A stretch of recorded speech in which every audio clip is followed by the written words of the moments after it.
the idea for this year's, thank you, this year's presentation. And spearheading that project is Carolyn Silflow, and I'll let her talk a little bit about MQP, and then we'll move on to the program of the Minnesota Quilt Collection.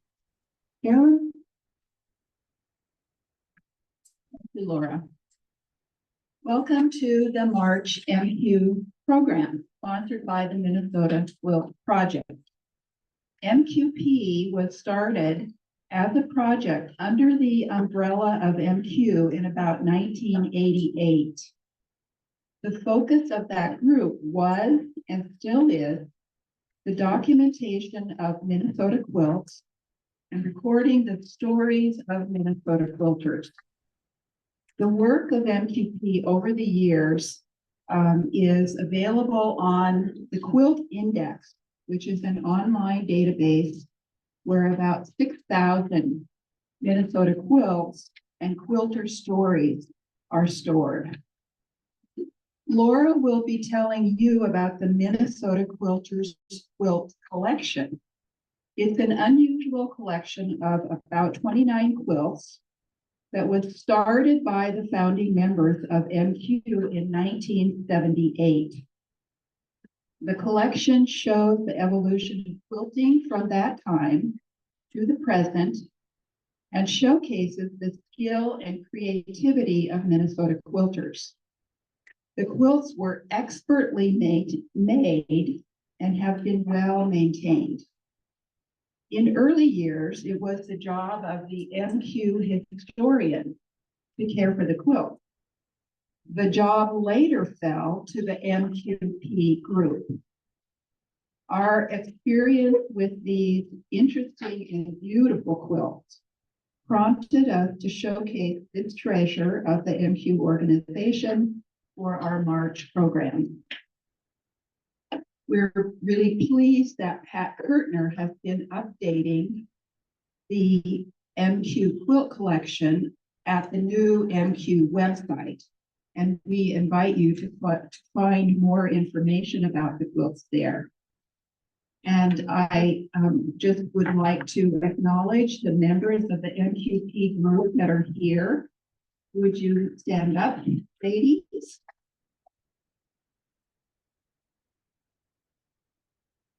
Thank you.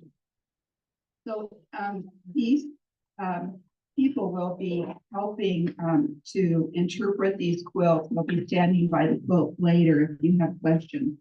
And actually, we have questions for you about who made some of the blocks. So with that, I'd like to turn our program, oh, sorry.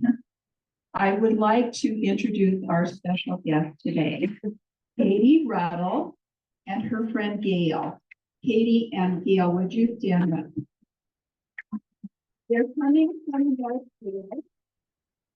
Katie is the daughter of Elaine Tracy, who was a founding member of Minnesota Quilters and was the designer of this quilt. And you'll hear the story about this quilt today. So we are just so pleased that one of Elaine's children can be here to perhaps give us a little more information. But anyway, we're just really pleased that you're here. So with that, I'll turn it over to you. Thank you, Carolyn. So just a little information at the beginning. Those of you who have put together a photo album using photos from back in the 70s and trying to put them into today's technology will understand that sometimes these photos are not in the total best focus. Right now, our phones take better photos than pretty much the high-end cameras did at that particular time. So we've done our best to make them as clear as possible. And like I said, you will be able to see these quilts in person. And so if you need a little bit better look at the blocks or the quilting itself, because keep in mind, everybody was hand quilting at this time. And the stitches are just phenomenal. We have an acknowledgement slide at the end.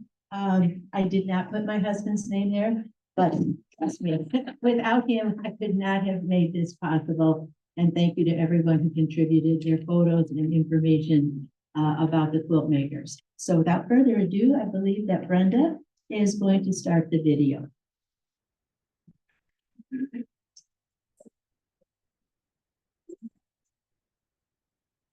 Good.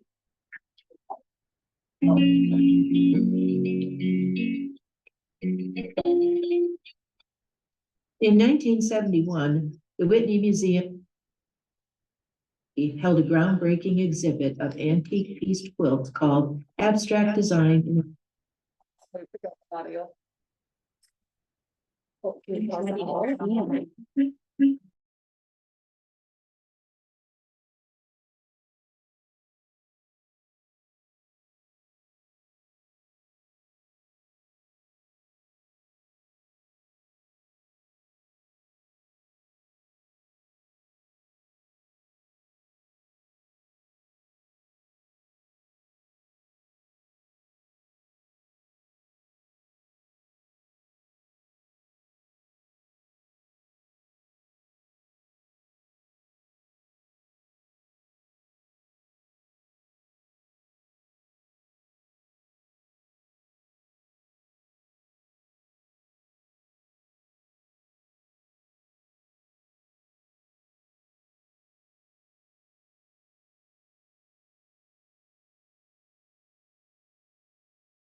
Okay. That's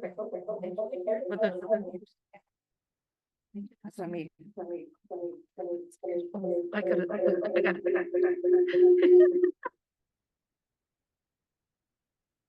That? No? This is a really easy job that you should all sign up for. There. Okay. Okay. So. Now they can't hear because I've muted this. Right? Yeah. If you unmute. So I'll try. to organize what was soon to become Minnesota Quilters. Their first Is yours here? activity was offering quilting classes. This quilt was made by Agnes Coopers, 1942. Try restart. These quilters worked together to create. We're going to restart so the Zoomers can hear from the beginning because Laura worked really hard on this video. Okay. To make it full screen. Yeah. Yes. Yeah.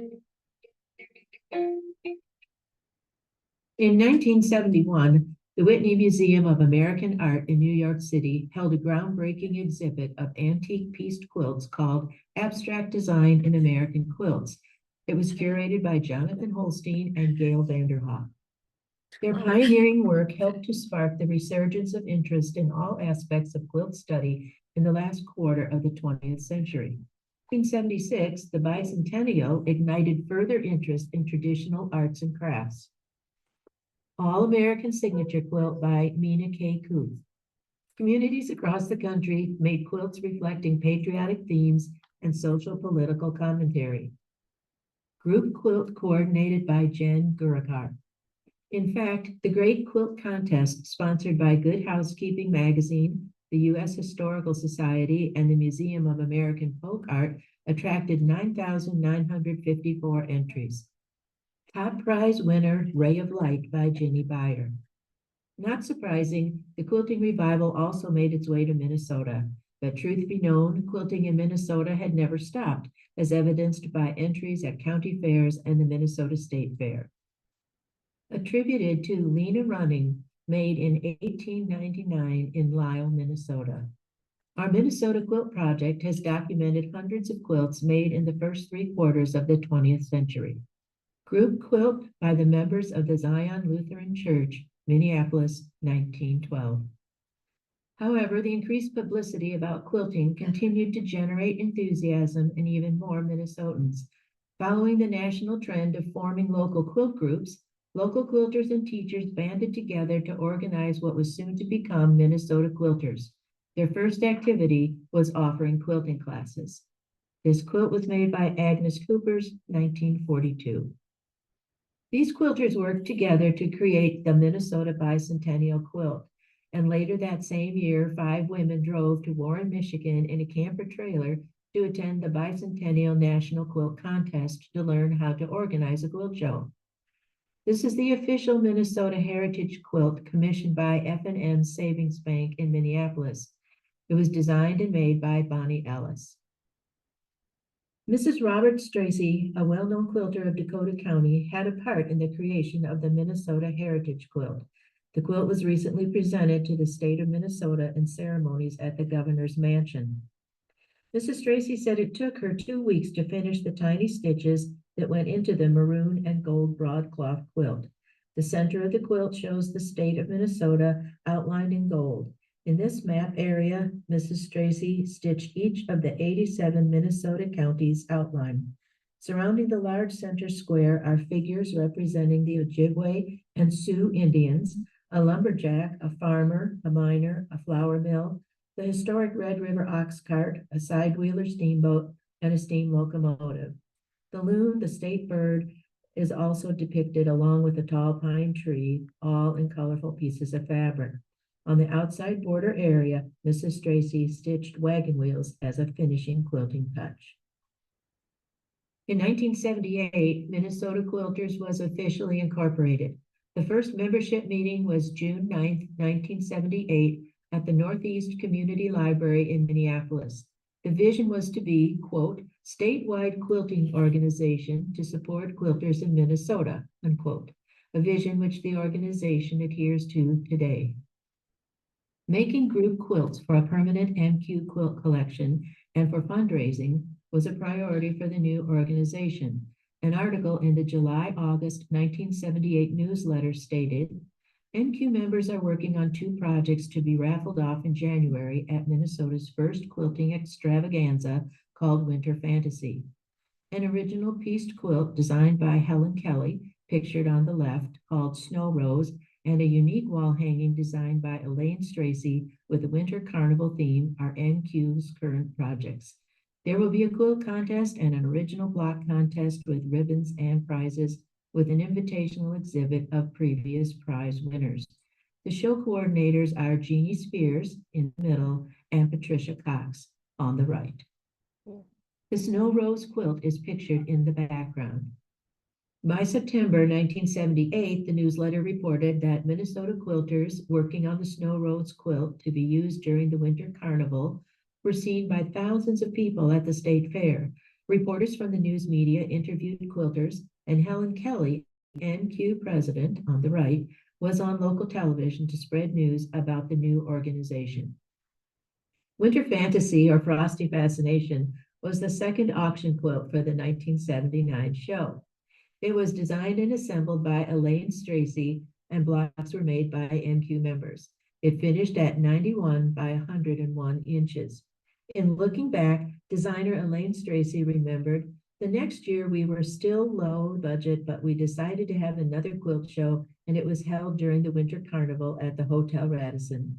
We now had about 30 members. All were invited to design a quilt to finish and raffle off for our outstanding bills. My design didn't win, but they still wanted it made. So I designed blocks for each member and gave them the exact size.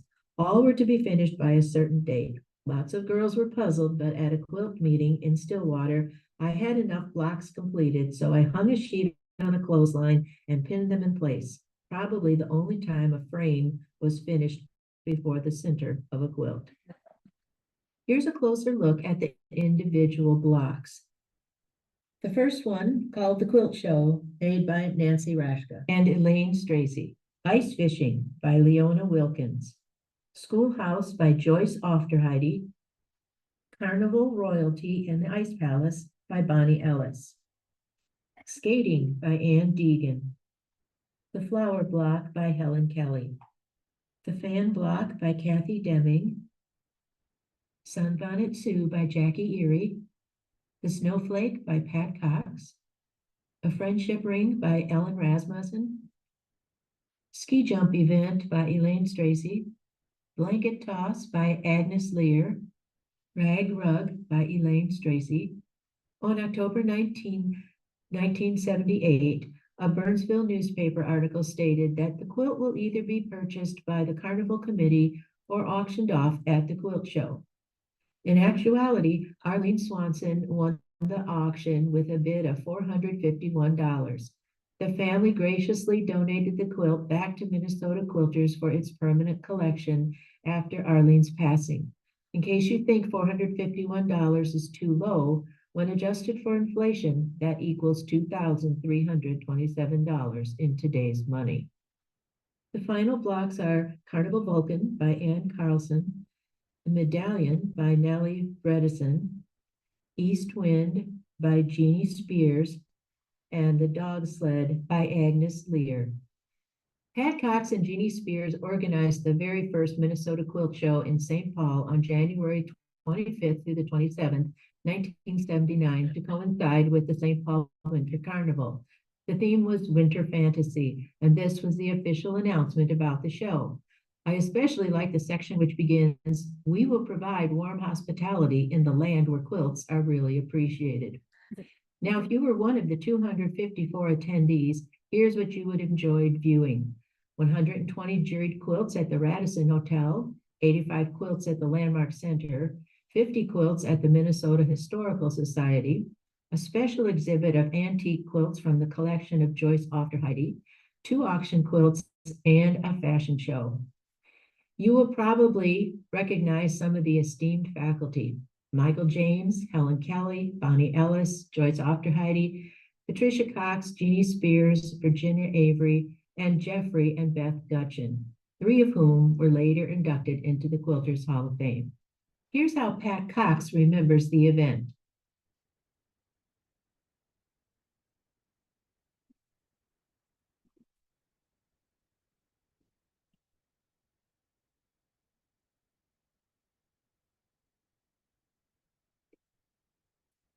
One of the members of the group was also a member of the Junior League.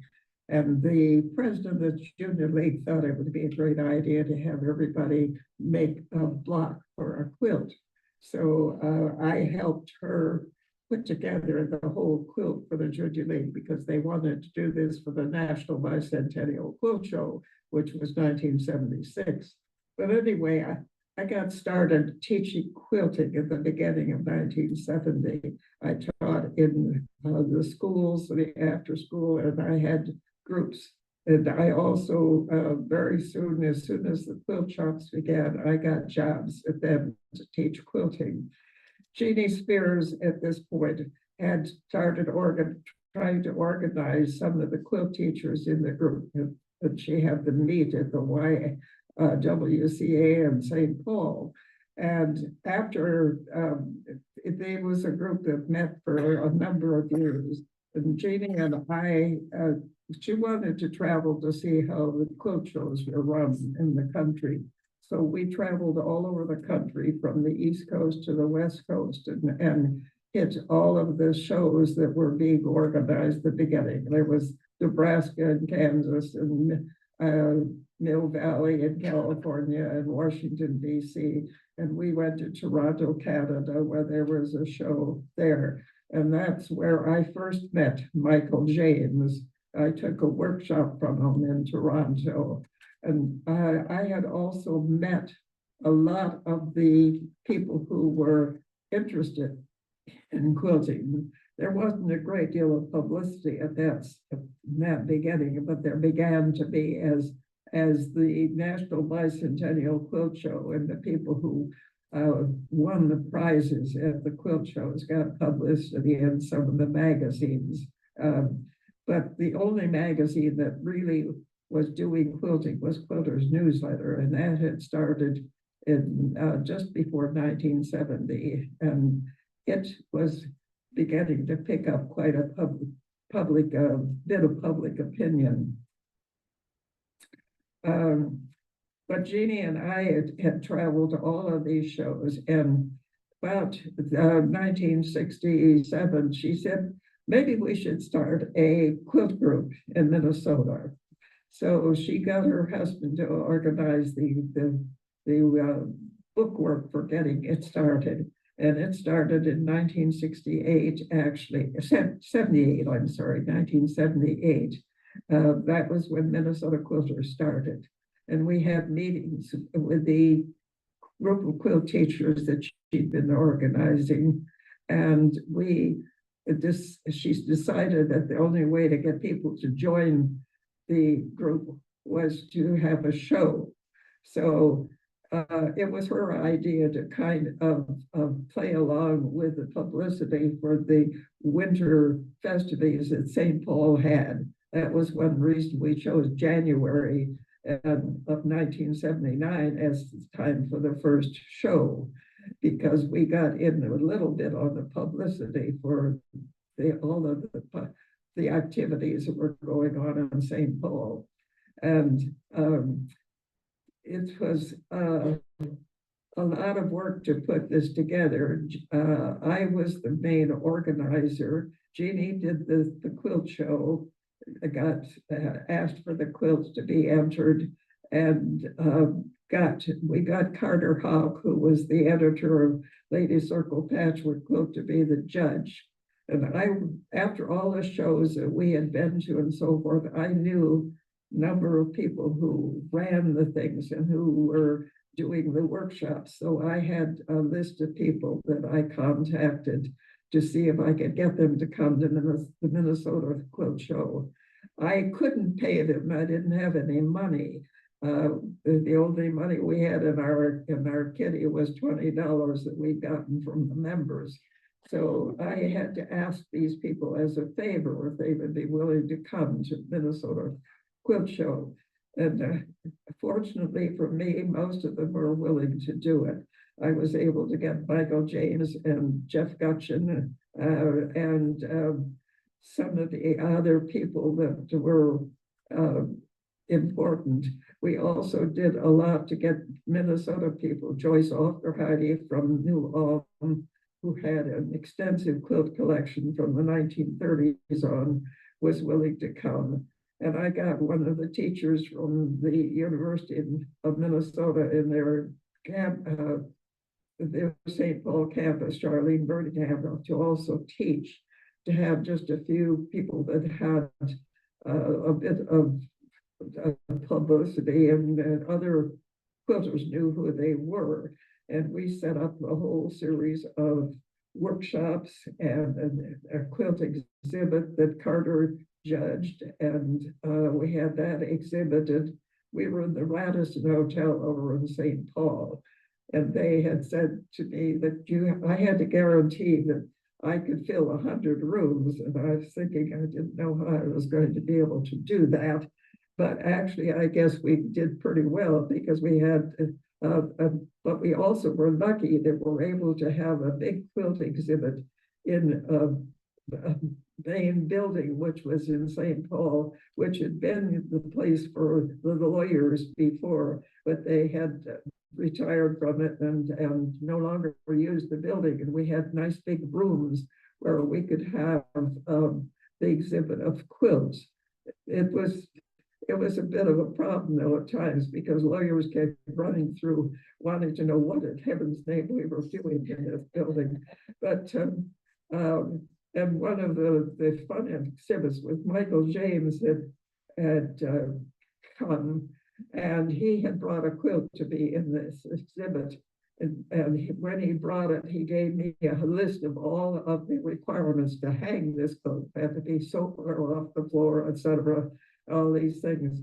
And it was in the exhibit over at this other building. And he came to see that was sure that it was properly hung. Unfortunately, the show was in winter. This was January. We had a lot of snow. Anyway, at the time he showed up, the governor's wife and her friend had decided to visit this quilt show and see what was going on. And her friend was wearing boots, like for the snow outside. And Michael James saw these boots to the bottom, the top of her boots touched the bottom of his quilt, and he just had a hissy fit. And it said that his quilt had to be taken down and put away. And of course, all of the things we'd used to get all these quilts organized and then put away, I had no idea where the stuff of his was at that point. But and I was afraid because he was teaching classes at the show, and I had no idea what he was going to do about that after he decided to walk out of the exhibit. But when we got back to the Radisson, he calmed down quite a bit anyway, and he did go through teaching the workshop thing. That's not me, is it?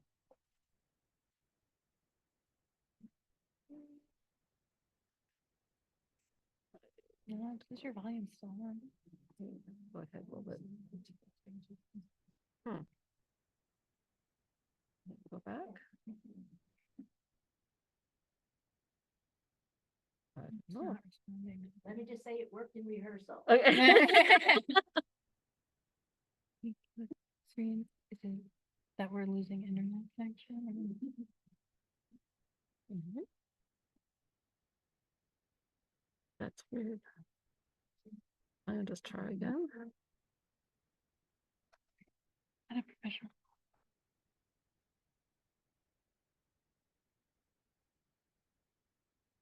She goes on to say that Michael James does continue to teach the classes.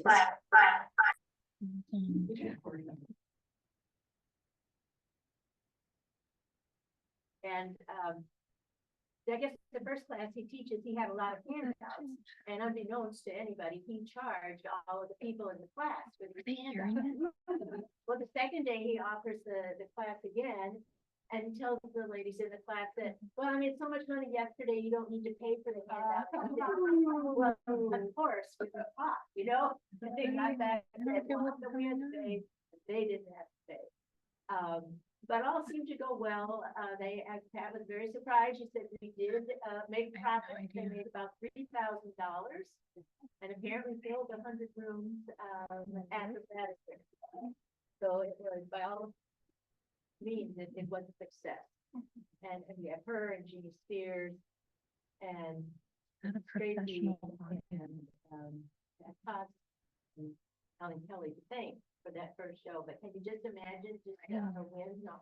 Well, let's just pull out that camper trailer and we're just gonna go to every quilt show on the East Coast to the West Coast. Sounds like a great road trip. But that's what they did to see what everybody else was doing at this time of quilting revival. Hey, Laura, can you grab the microphone?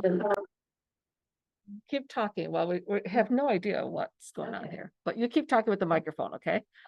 We were okay. We were pretty close to the end of her interview. She was hoping to make it here today. Wasn't feeling totally up to being, away from home for that length of time, but she's a current member. And if you go into our membership directory, her address is there. She does not do email and that sort of thing. I think it'd be great to send her a thank you for all that she's done for this organization. I just turned this on. In her 80s, yes. She's what now? She's in her 90s now. No, Okay. try it. Oh my God. I don't know. We have no idea why the sound is stopped. Oh, even the narration for the rest of it? Yeah, Yeah. it's just, Well, maybe, because she has internet. Yes. for sure. yeah, keep talking. We'll keep it going. You just talk. Okay. So following the show, they decided to make this quilt, which you see over here to the right of the audience, the loom quilt. And I can maybe see, I've seen Catherine's last name and Carol Jane. They organized, the making of this quilt, and what I point out in the narration is that, you know, we have this misconception when you say, oh, I'm a quilter. Now, maybe now at my age, people go, oh, yeah, you know, they're old women quilting. But, you know, why do people think that? Because these women, both of those women had two children under 5, and one of them was expecting the third. So these people had a busy life, and yet they chose to devote time. I'm sorry, I need to hurry up. Can you pause? Oh, I can pause. Yep. Or go back a little bit. Okay, yep. So the close-up of that quilt, and you'll be able to see it here, shows the fabrics. We believe many of them are the Eli Walker prints that were available during that time. And then there's a close of the piecing and the quilting. Now, interestingly enough, my husband, who you think would know a lot about quilting, it just, you know. And he goes, oh, there's hardly any quilting in these quilts. Oh, wow. But, you know, that was considered sufficient quilting in that particular time. So the next quilt is, tell me this one. Okay, this was the Minnesota Sampler. Okay, and organized by. You're just turning. Okay. Oh, wait a minute. Well, anyway, it is in the back, and we have some close-ups of the different blocks. So this was the second one, I believe. When I think the second one to the. Oh, This was made for the book.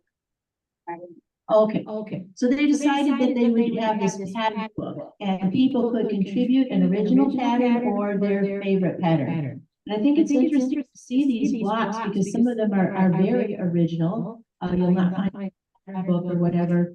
And then sometimes the name is here. I don't have the name of everybody. Were they signed in the quilt? But you have a grid, right? Who organized this? And Joanne Holzneck, at one time, for many years, did the block in our newsletter. And here's one with the two initials in the center. Now, this was donated by Jeannie Pierce, and it's here at the front of the podium, and that was the intention, is that it's staying on the front of the meeting podium, day and evening meetings. And Bonnie Ellis presented it to the group. Here's a close-up of the hand quilting. And then eventually, this is the book in 19. What happened to the first one? If you back up, we can.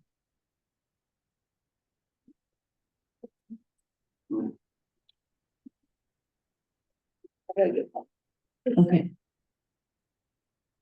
So there was a first edition. It sold for $4 at an April quilt show. And then, and here's the label. We document all of the quilts. And then eventually, this was a remake of the rose quilt that was at that first quilt show, designed by Helen Kelly, I believe. Okay. So they just did it in a different color palette. These are the two president quilts, and so it's been a long-standing tradition in for Minnesota quilters that at the end of a president's term that members are encouraged to make and donate a block. And tell me the name. Lee Bradford donated to her two president's quilt because she served from 81 to 82 and then 82 to 83. And so these quilts are here today as well. And then there is a close-up of some of the blocks. This is Helen Kelly's, so piece and applique. So you'll see Sunbonnet Soup come through a couple of times, so you kind of have a sense of the blocks that were popular during that time. Again, look at those 1980s fabrics, little flower garden. There she is off to the market to fill her basket. This is Wendy Richardson. And you think of this and what Wendy Richardson does today with an overdye. I mean, wow. A complete arc of quilting development. And as you met the members of the MQP this morning, we continue to work for Minnesota quilters in preserving the quilt collection, gathering the quilt history, and keeping our legacy of quilting in Minnesota alive. This is from our last refolding day, and Jennifer Cruz, who's with us today and is right here telling us how to properly refold the quilts. She's here and she's going to actually show us how to do that, how to do it well. I mean, I know most of us just kind of fold them up and set them in the closet shelf until they either give them away or put them out again at Christmas or whatever holiday.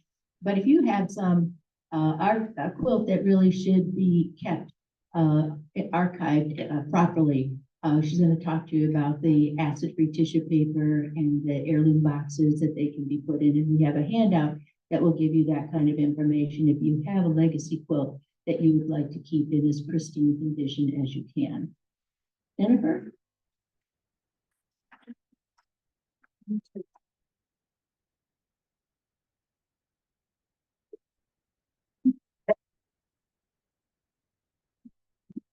No, that's all right. Yeah, thanks.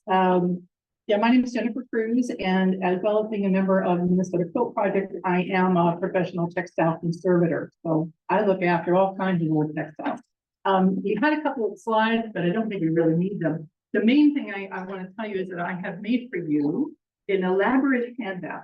So nothing that I say here you need to write down. And not only does it have all the stuff I'm going to talk about, it also has links to some videos. So of how to fold quilts and how to do other things I'm going to show you.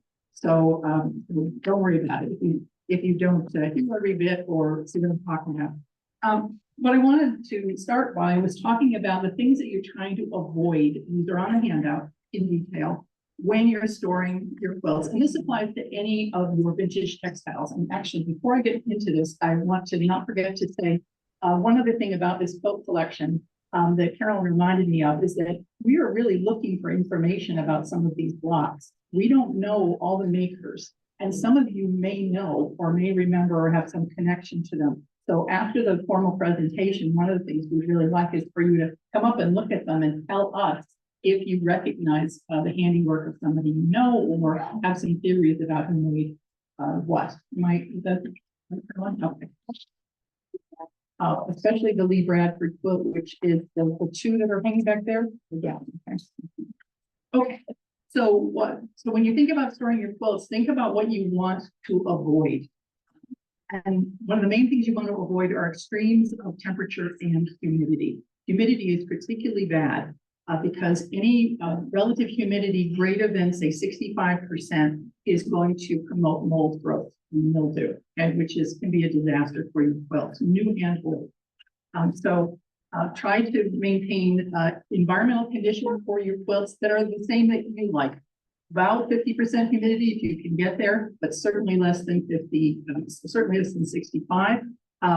Temperatures that are comfortable for you. Cold temperatures are usually not much of a problem for quilts, but what you do want to avoid is rapid changes in either temperature or humidity. They like stability. All textiles like that. Avoid storing your quilts in plastic. It's very tempting to throw things in a plastic bag. Everybody probably knows you're not supposed to seal up textiles in bags. But even plastic windows in storage boxes can give you problems. Plastics over time will off gas, and they can even leak plasticizers onto materials. So plastic is to be avoided, not just because if you seal up something in plastic or even loosely bundle it in plastic, it can create a microenvironment that has high humidity or extreme environments that you don't want. Exposure to light. And this is a big one for people who fold their quilts up and have them on a lovely display. And you find that after displaying them in the same direction for quite a while, one whole corner of them is permanently bleached. And then some fabrics actually get darker with exposure to light. But all of them, light is one of the most damaging things for textile. There's a big UV component of light, but even with UV filtering, regular illuminating light is damaging over time. So think about covering your textiles that you like to have on display to shield them from light. Dust and other soils are a big problem. Again, storing your quilts properly, covering your displays is going to help with that. Dust, I could go on about dust for a while, but we don't have that much time, so I won't. Anyway, there's surprising things that can cause stain and damage in dust. Insects and other pests are more obvious, but it's important that you store your beloved quilts and other textiles somewhere where you can monitor whether there are insects or other pests, rodents, or even your own pets can be a problem, right? So that's something to think about. And lastly, what we'll really focus on when we talk about storing in a box, volatile and other organic compounds in wood or paper, cardboard, they can off-gas and seep out and damage and discolor your quilts and other textiles over time. This is the reason why people want acid-free cardboard boxes, acid-free tissue paper, because without that, you will get browning, you will get damage. So it's not just discoloration, it can actually damage the fibers over time. So that's what we really want to avoid in storing quilts. I had, there are three main ways that people store quilts. First is flat on a bed, sort of like on this table here. And that's great, actually. Very supportive, very good for the quilts. You could even stack them if you have many. But quilts are big, right? And we'd like to have them completely flat. That would be ideal. But a lot of people, most of us don't have room for that. If you do, great. You can stack quilts, make sure you put a dust cover over the top of them, because that gives them the protection that they need and the physical support they need. But most of us don't have room to do that. So most of us do one of the other two, which is fold our quilts and store them in appropriate storage boxes, or we roll them on an appropriate storage tube. And boxes are really the most common and really the most practical. In my handout here, I talk about all of these methods and the pros and cons of them and how to do it. And also some video links to people, both folding quilts like we're about to do and rolling quilts for storage. Folding quilts is just a little bit more practical for most of us, but it does require that you have the right kind of supplies to go with. I'm not sure if I can use this and also. So what kind of supplies do you need? Well, you need a surface to begin with. You're going to fold the quilt for storage. You need a surface that you can do this on. And we put sheets on this table. Even this table you can see is not big enough to completely support this table. It's not ideal. So the likelihood that you go home and have a place like a table like this, it's very low, I think. I don't have a place like this. So a clean floor is fine, but you put down clean sheets first so that you can protect the quilt. Notice that this quilt is upside down, and that's on purpose. We're going to roll the quilt, and we'll fold the quilt so that the interesting side is actually facing out. And the reason we want to do that is every time you fold the quilt or roll the quilt, you're creating a curve like this, right? And it could be a flat pleat like this if you're really folding it tight, but we're going to try to pad those out so they're rounded. But the curvature is still likely to create creases. And over time, creases actually break down fibers. So we're going to try to pad every curve so that it's rounded. It doesn't have to be, enormous, but it does have to be rounded. And we want the curvature, what's left, to be on the side where we're not so worried about, okay, the backing. Okay? We'd rather have any kind of creases form on the back of the quilt rather than on the face of the quilt. And because it's really natural for most of us to hold our quilts with the face inside because it's precious and we want to protect it. But it's actually better for your quilt if you fold it face out. When you look at the video that I have a link here, Anne Frazina at the History Center made this lovely set of videos several years ago now. I'm not sure Anne would do it the same way, but she actually folds the quilt and demonstrates what I'm about to show you, but she does it face inwards. I don't know that she would do it that way now. These are several years old videos. So we need a place.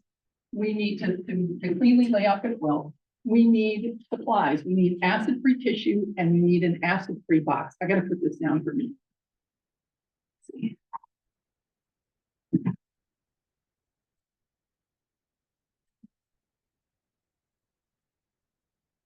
So we have a box here. And the box has already been lined with acid-free tissue. And that's, you can also line the box. In fact, it's nice, really nice to line a box with washed feeding or unbleached muslin, because you can make a sling with which you can actually lift the quilt out. And if you have more than one quilt that will fit in the box, then you can put layers of tissue paper or muslin in between them. You can just take one out without disturbing them. So you've got acid-free tissue paper lining this box. It is an acid-free box. These are just some, you can buy these from several different sources. And I've also given you some sources on the handout. And then I've made a bunch of these. These are sausages. And they've got air trapped in them. And they're going to be what we use to pad the furs.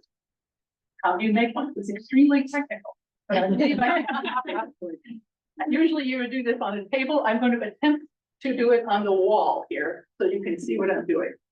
So all you're going to do is accordion up about 2/3 of it, and then you're going to roll it the rest of the way in crimp again. Let's see if this works. So, see if I can grab it. So I pull this accordion it, traveling with my fingers about 2/3 of the way up, and then I'll stop, and I will roll loosely, not trying to make it tight. And then I'll pinch the ends. And now this thing actually has a little bit of a body to it, a little hair, which should hold up a little bit better than some of them. So I made a few ahead of time. And what I've also done ahead of time, which is important, is I have measured this quilt. I didn't big. I've asked Carolyn for a small one to fold, to be easy for me. But she said, well, this one's smaller than the others. And she's right, it's smaller by about 3 or 4 inches. So this is 97 by 82. So the box is only 18 by 31. Whether we're going to get it in there or not, on first try is debatable. But that means that I figured out that if I fold the long dimension in thirds, that's approximately the width of this box. So I can get it about there in thirds. And the other thing you want to think about is, was this folded before? And if so, does it have obvious sort of fold crease lines in it? Because if it does, you don't want to fold it on those crease lines again. You want to change up how it's folded the next time you do it. And a lot of us default to folding something in half and then in quarters. And then you do that over and over and over again. Every one of those creases will eventually become permanent and then become damaging. So don't do it the same way most of the time. Right, let's see if I can make this work. These are such long folds that I think each one is going to take about 5 of these sausages. Linda, you want to help me? My charming assistant, Linda. So we're going to fold this in thirds this way, and we're going to try to fill the crease with these sausages. If you're going to see my back, but you can, yeah, bring it simple. Yeah, we're gonna have to adjust it, but we'll just start by trying to fold it over. So we're close, and then we get in here and we tidy these to make sure that we pack them into the crease as tightly as we can. Then we get another 5 for this, and we should be able to do the other edge. Imagine doing this by yourself. It's lots of fun. Here, hang on a second. So check with the box. Are we really likely to be able to fit that in? How's it going? Good fat, actually.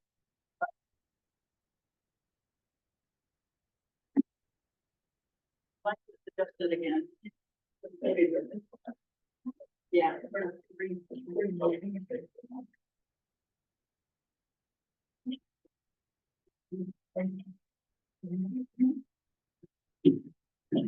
This is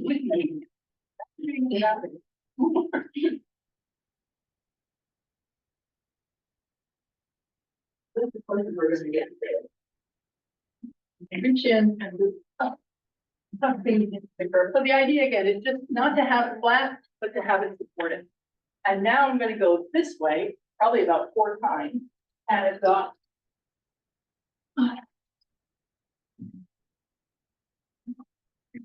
on the middle. Need to do that. And then we'll see where we get to. Now, this has got to be about 4.5 folds, I think I figured. So let's see if we can do this. Pull these out to the side to make sure that all of the pieces are full. Thank you.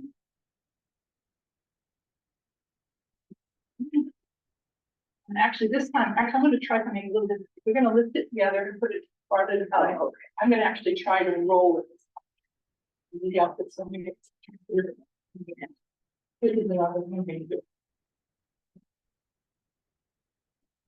Now you see the curves are gentle now because it's bigger. It's not quite so important that every bit of tissue. And there you go. I'm going to pretend this is going to fit in the box. It looks like it will fit. I'm not sure that well, but the idea is we box and quite often you have to take it out and adjust it a bit. Ready?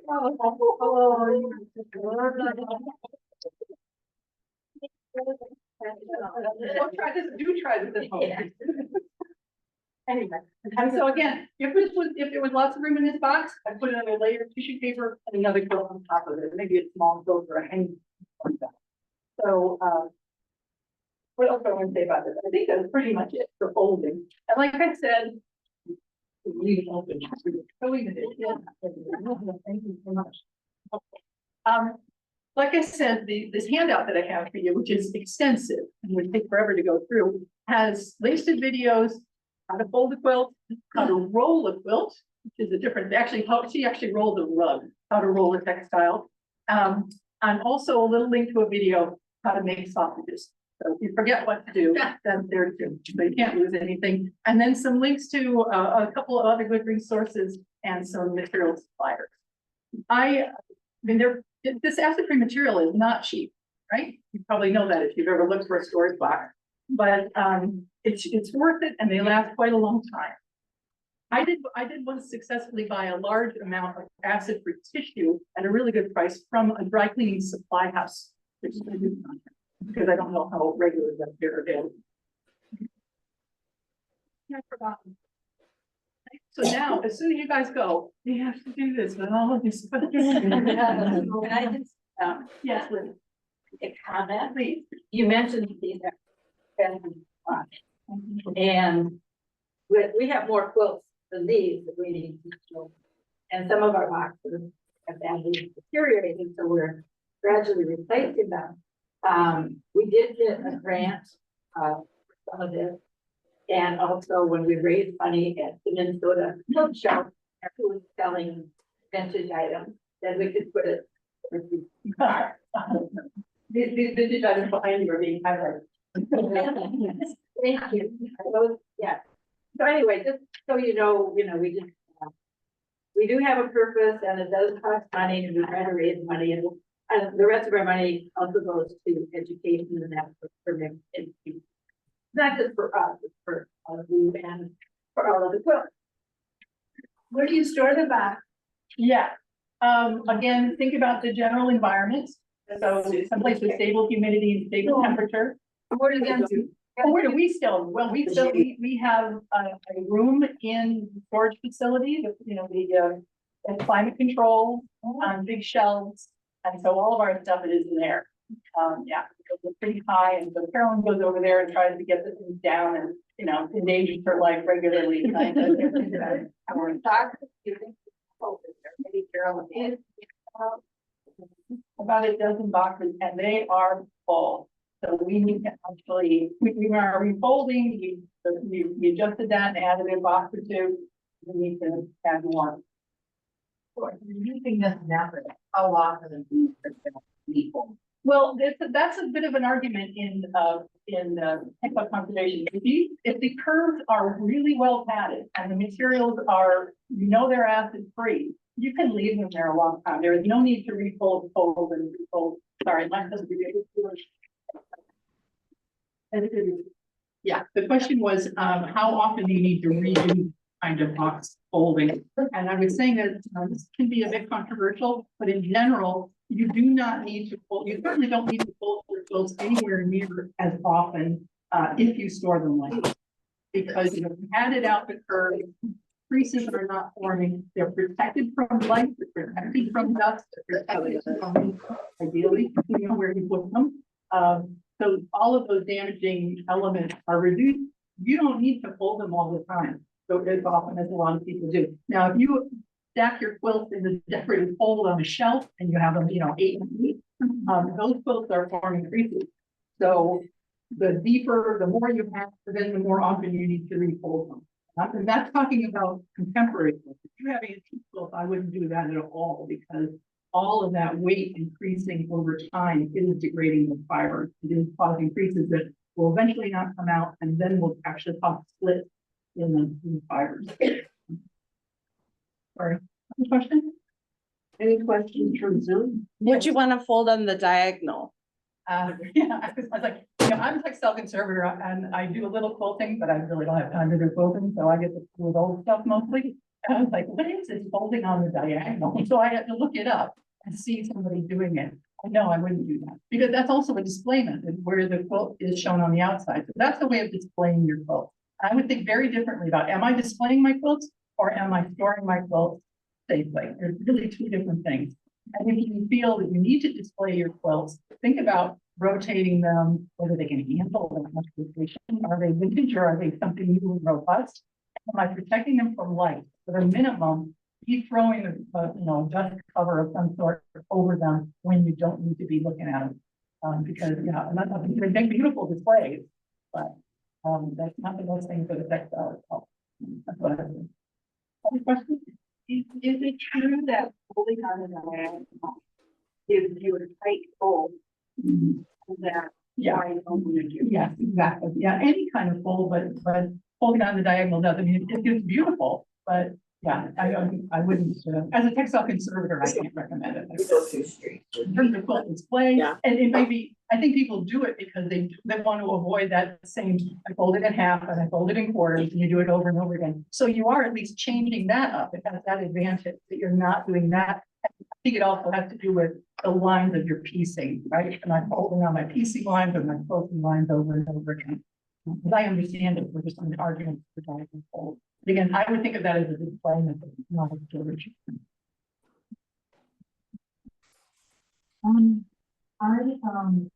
have been making a lot of quilt tops, and I don't get around to quilting because Yeah. so I'm one, and some of them, you know, I have the backing and I made a sandwich. But of course not quilted and not. Right, so do I be concerned about those just sitting around for months on end? I would be concerned about light. Please repeat. I'm sorry. The question was, quilt tops are unfinished quilts that may be multiple layers put together, but aren't finished yet and are sitting around waiting for that work to happen for a long time, right? I have a quilt on a frame in my sewing room that has been on the frame, has been in process since 1987, 6 or 7.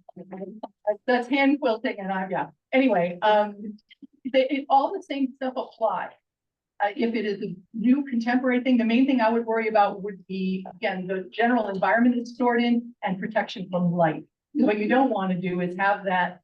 I would roll something like that if it was, you know, you could roll it around something appropriate. And if you look at this, you want to roll it, again, you want to minimize curvature. Don't roll it around something tiny, roll it around something big that has an acid-free outside layer to it, or a barrier layer. Yeah, again, I think light and dust, when you put something away, are your two biggest enemies there. But yeah, I think you could do it exactly like this if you've got the space and the resources to do that. They become bulky, you know, both are, and you know that, right? You guys have quilts. I have to tell you that, you take up a lot of space. Yeah, the textiles are the same, so the same risks apply.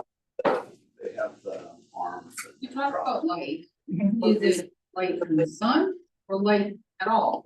Well, pretty much at all. Yes. Oh, sorry. Light. What kind of light is damaging? Is it just light from the sun or any kind of light? Yeah. Any kind of light can be damaging.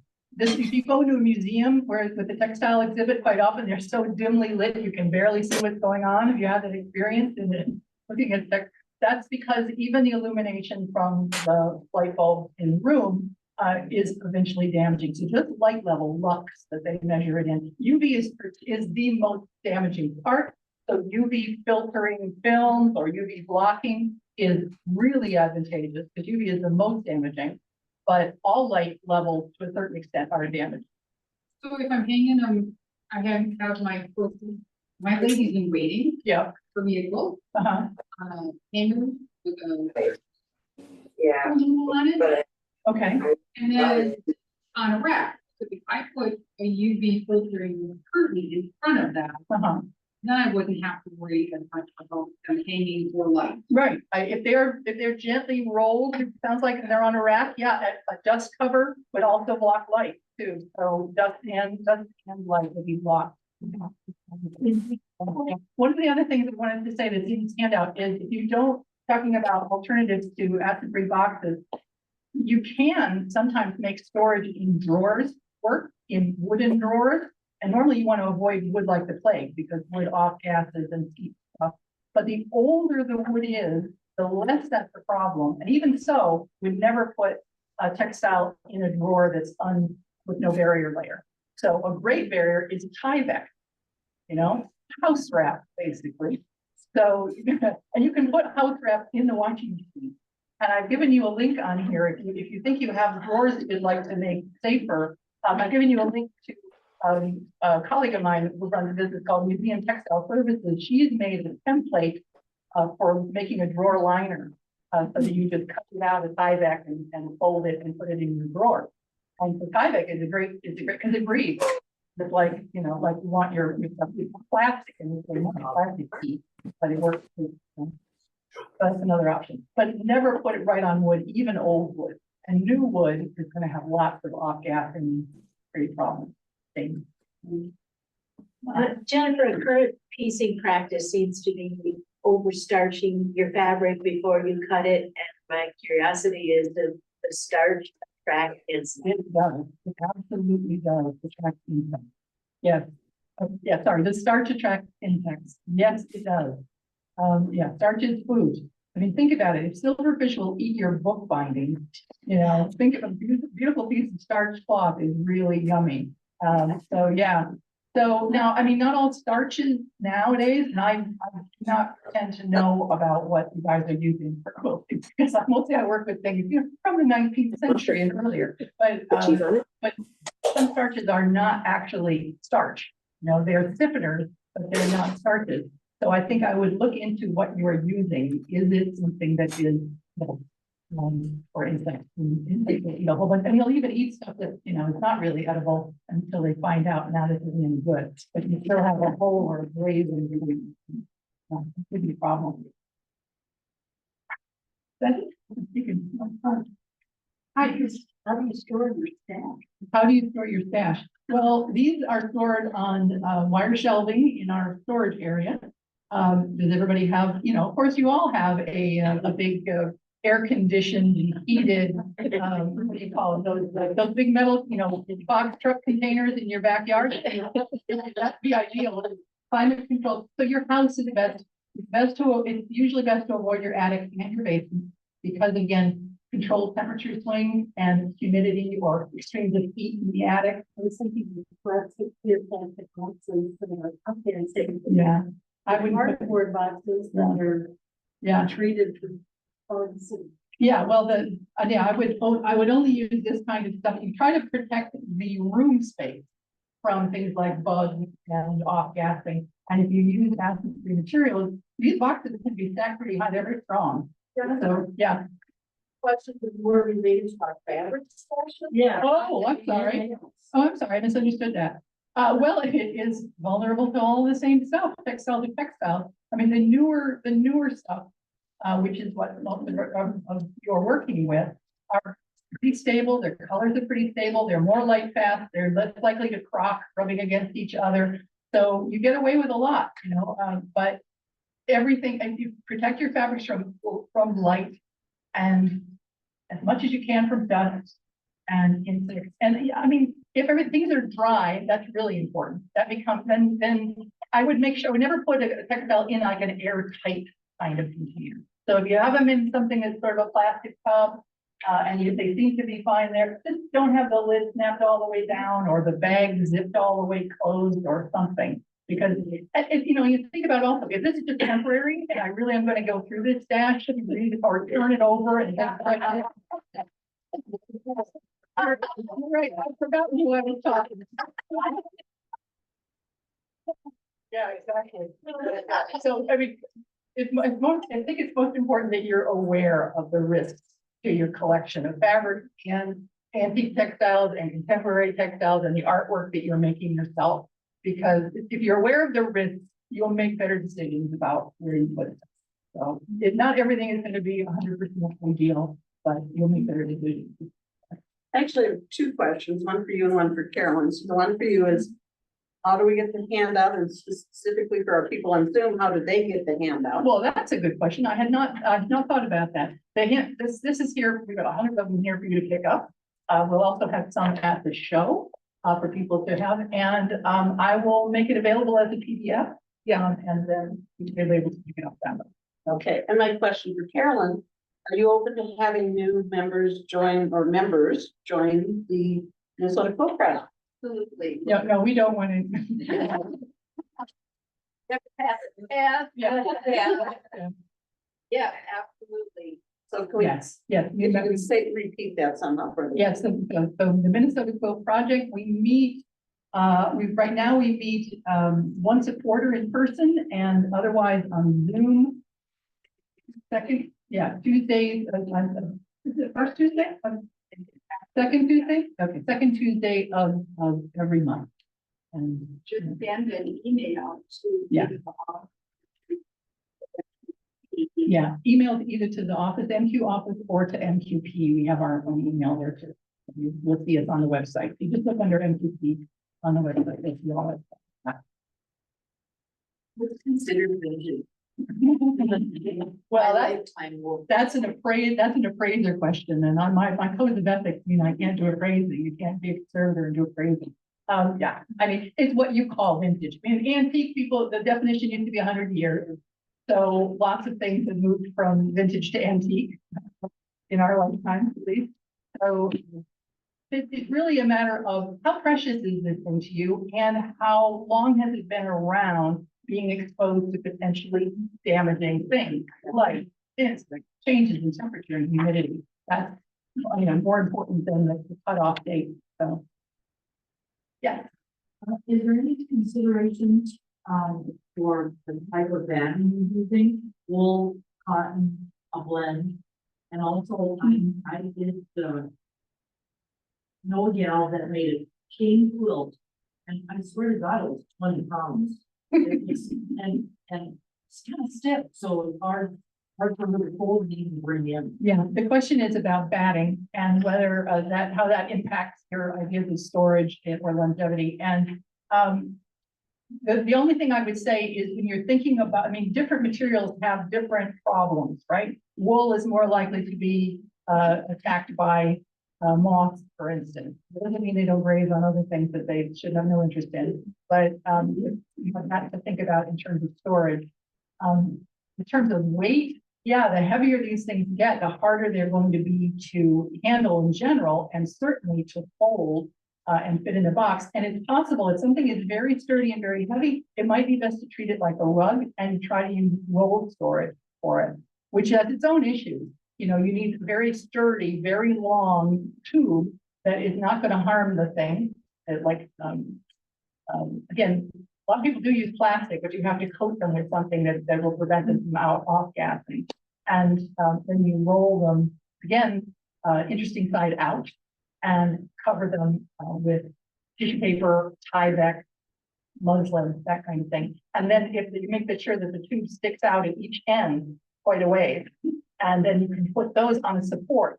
So when you lay it down, it isn't resting on the rolled textile at all, it's resting on those ends. And in fact, Anne's little video shows her making just some simple cardboard stand that hold up. I use usually blocks of a kind of conservation foam and just cut a little notch in them. You can then put them on a shelf, put them under a bed, where they are not flattening and they're well supported. But yeah, it gets hard when they're heavy. But of course, you know, weighted blankets are all the rage these days, so. Okay. Are we done? Are we done? All right, okay, I'll turn it back over.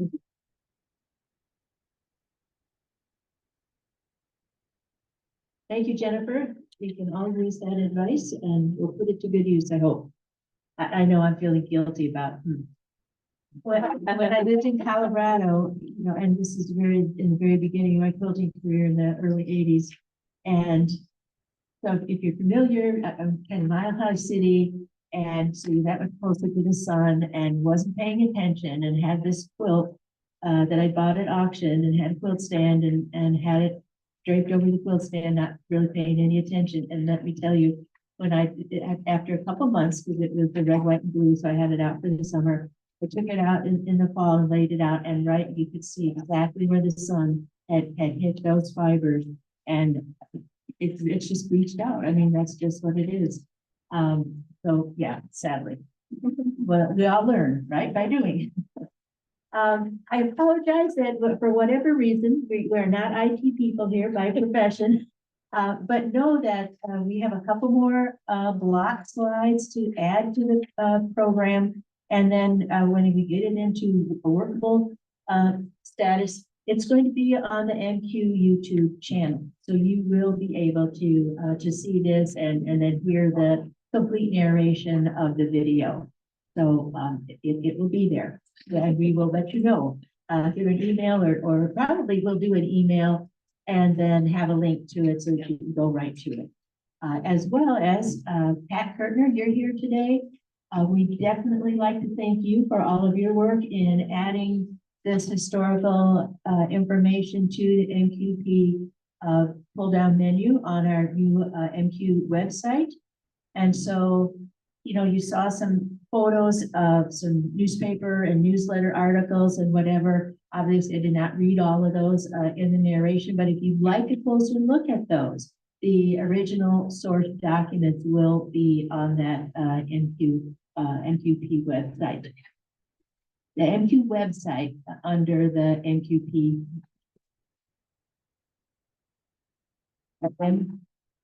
Okay, under About Us, MQ collection. We will let you know that in the email. And then we have the newest addition to the MQ quilt collection. And I'm just first going to let Wynn tell you how a quilt comes into the collection, and then I'll tell you a little bit about the quilt.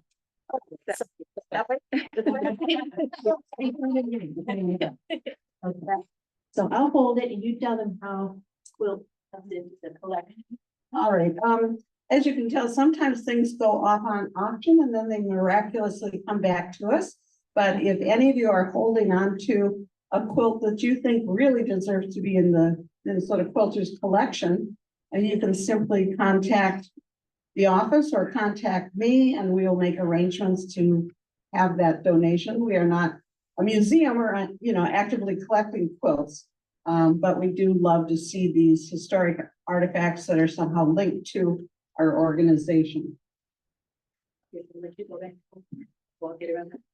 So this quilt was a faculty signature quilt that was made for the 1995 MQ show that was chaired by Jean Humanansky. Linda Wines and I were facility coordinators. Anne-Marie Young was in charge of the faculty that year.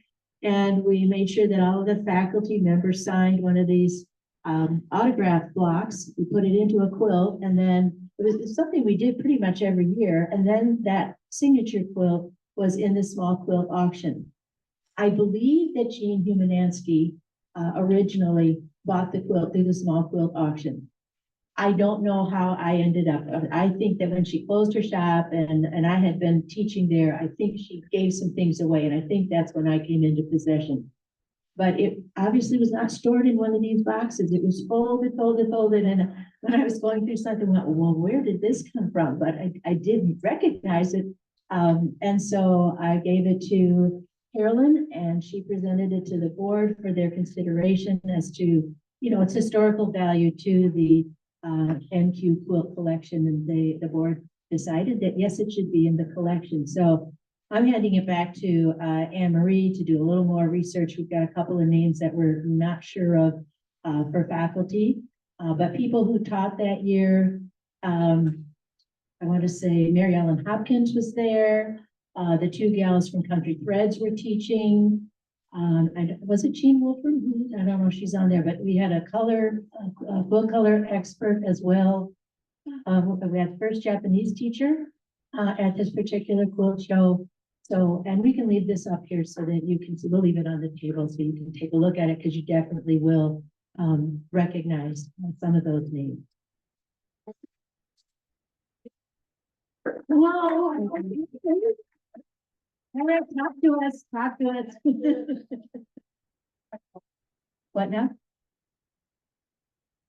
Okay, Faye Bodenhammer is here in the audience and she put that quilt together. So how did it get put together and yet signed by all of the faculty and still in the? Small building. So when you were in time, so the learning of the meet the teachers, they wanted the name on all the teachers signing. Okay. Put it in our small building.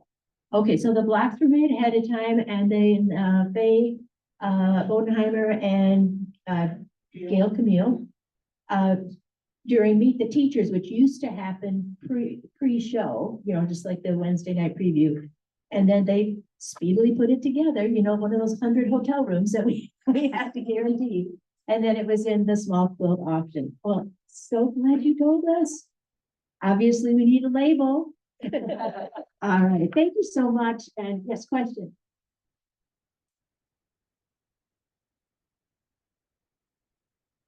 Yes.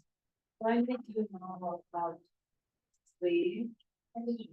Oh, yes, you do. I think we're going to talk about that in the announcements, but yes, so, and as our member just brought up that they want to enter a quilt into the show. Yes, it does need a sleeve. That information is provided on our website.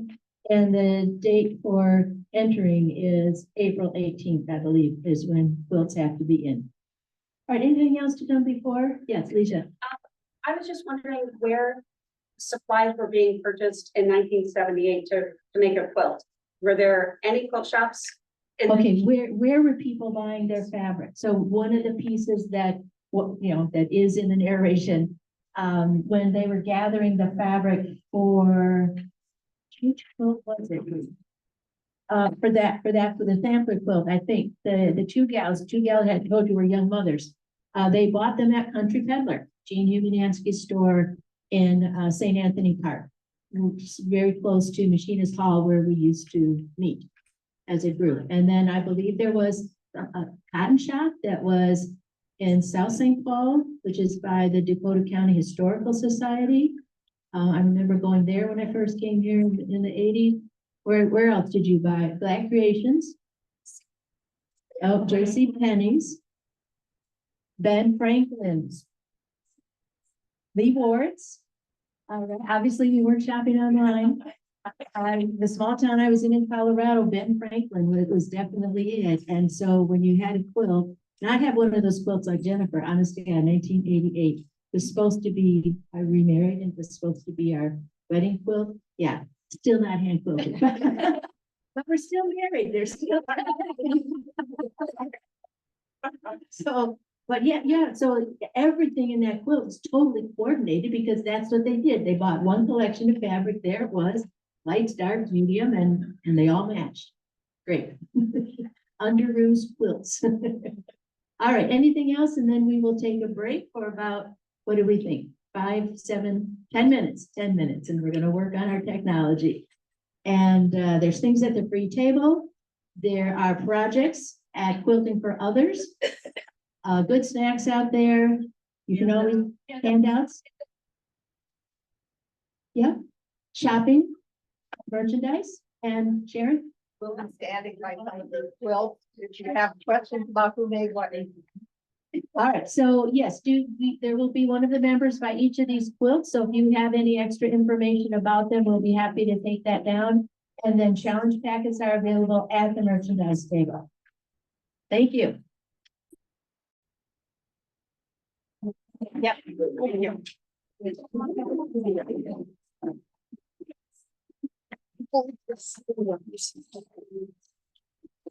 All right, come on, if you're not ready to take a seat, at least tone it down a bit because our Zoomers are ready. Remember, they don't get much of a break here. They don't have free coffee and the sweet rolls. So, all right. And then we have announcement slides, I believe. Yep. Yep. I shouldn't hear anything.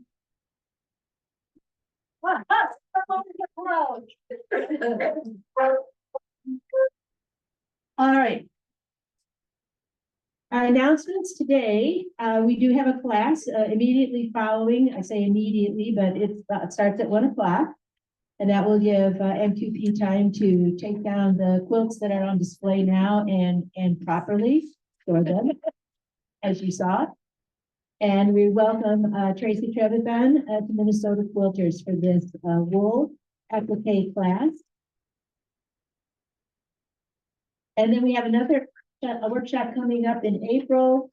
I think, was it in February that we saw? Yeah, February we saw Britta Nelson talk to us about the disappearing 4-patch and 9-patch. And you may think, you know, oh yeah, you just cut it here and there. She had so many different ways to cut those 9 patches and 4 patches up. And in the sampler that you'll be making at the April 21st class, it is an online class, so it's very easy to attend. You don't have to go anywhere. You've got all the fabric sitting right there, right next to you.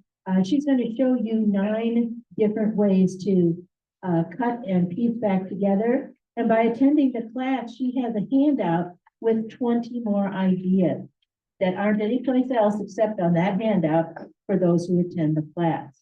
So I think it's going to be very interesting. And I don't remember, were we able to film? It was that one? Okay. We're not sure if this was a program that we were able to record or not, but it's going to be an interesting class. Oh, for 2 weeks. Okay, so it's come and gone. So if you really want to see her technique, you need to sign up for the class. A reminder about the BQ Nation Challenge that we had 20 free patterns for our membership at the schoolhouse meeting in September, but you're welcome to purchase any one of the BQ patterns and use whatever fabric you like and then enter it into the show this year. It does not count as one of your 2 entries. So don't think, oh, well, now if I enter this, I can only enter another one. No, this is for a different exhibit and it doesn't count towards your 2. All right, good, thank you. For that, for the BQ7, the BQ5, whichever one. Do we just tell you then that we got one? No. Hang on to that question and when I get the quilt entry and ask that again, Marianne, so don't forget, okay? First, I just want to say this is so cool to have the history of MQ surrounding us today and to hear about the first show directors, because I'm the current show director, and what an amazing start to our organization. So can we give them a round of applause again? So my name is Brenda Lightly. I'm the current show director. Just a few show announcements. The website, you should be checking that like every day, right? Like I do. I don't know. A few quickies here. You can still register for workshops. There are, I think, 4 or 5 workshops that are full, another 5 that are almost full. And there are some workshops that need enrollment or they might get canceled. So if you've been waiting to register, why, right? Now's the time to register. You can also buy banquet tickets, and you can buy banquet tickets for people who are not registering in advance for the show. You know, if you've got a friend that's just coming on Friday and wants to go to the banquet and doesn't need the full advance registration, you can buy extra banquet tickets for them. Okay. Daily tickets, if you're just going for the day, you don't need to do the advanced registration, you're just going for one day. You can buy tickets, and we have tickets over here. Non-member tickets are $2 off until April 1st. And so this is like your last chance to get non-member tickets on sale. List of vendors, I just updated with a few more a couple days ago, so check out that list. We have some really interesting people coming, so I want you to click on their websites and start your shopping list. Organizing a meetup or sign up for the Connect table. And where is my be? Okay, so look at Leslie and Karen. They are volunteering to help me organize the Connect table. And that's where quilt guilds, other, the MQ, but the local quilt guilds can have a 1 or 2 hour slot. Karen and Leslie will be back there, and you can chat to them about getting your other guilds signed up. And it's a great way to get new members. It's a great way to sell raffle tickets, do a little take a demo or make and take, whatever your local guild wants to do. We're also starting meetups this year. So if you have an idea, like you said, oh, I wish I could get together with people who do wool applique, and I just don't know anybody in my local area that does that. Send me an email, tell me a time, and we'll put that on the schedule, and then you can meet at the social lounge and just have an informal chat and get to know some people. So we have one meetup that's already been organized, and that is for people that do art quilts and landscape quilts. And that's Thursday at noon during the show. So as I get those, I'm adding them to the website so that you can start planning your quilt show attendance. We're all using, I have to tell you, this technology job is not for the faint of heart. Because we all use different computers and the mouse pads are different, and sometimes you forget to turn the power strip on and all sorts of stuff. So entering your quilts. Don't mind what's going on behind the curtain there. Entry deadline is April 16th. And so now is the time to think about how many quilts you're going to enter. On the show website, there is a page called Quilt Entry and has all the information there. So you can do 2 judged quilts in 2 different categories. You can do 2 non-judged quilts. You can do a BQ challenge. You can do I'm a MQ, are you logo type of quilt. You can do the MQ challenge with the birds. And you can enter for your grandchildren. If you have children, we have people that have children under the age of 18, right? Yeah. So all that information is there. And also on that website is information of how to do your hanging sleeve. So we have a 1-page link of how to do that sleeve, so that the reason we have the sleeve is that we have metal rods that go through, and sometimes big poles that go through. So we need that to be a 4-inch hanging sleeve. New this year, you can sell your quilt. And this is exciting because I think it's exciting for you because you are all artists and you get to sell your art. It's exciting for people who go to the show that would love to buy a work of art. And so this is something new we're doing. We do keep a commission of 25%. So you need to price accordingly. On the website, there are 2 links to videos that will help you figure out how to price, because we do not want to undersell your work of art. Does that answer all the questions what was your question? About registering the BQ challenge, is there a special? Yeah, there's a special thing. So when you go into the registration, you'll have all these check boxes, and BQ will be a checkbox. The other thing I have to tell you is, if you have already registered and you followed my directions that I gave in January, I want you to ignore that. We had different registration options. You could do show only, you could do quilt only, you could do both. And it turned out my logic wasn't quite right when I set that up. So if you've already done advanced registration and you are going back to add your quilts, please read the email that I sent to you and don't change what you've already done, okay? if you read the email, hopefully it'll make sense. What happens, so I'm just gonna scare you a little bit. If you change your mission item from show only to show plus quilt, it was knocking people out of the workshops because it was basically canceling the registration and starting them over. So I screwed up. So I fixed it now. So if you haven't done anything, you haven't registered at all, you won't even know that there's a problem. If you've already registered and you read your email, it'll be okay. And know that I'm monitoring all the modifications. So if something goofy happens, I will contact you and fix it. Okay.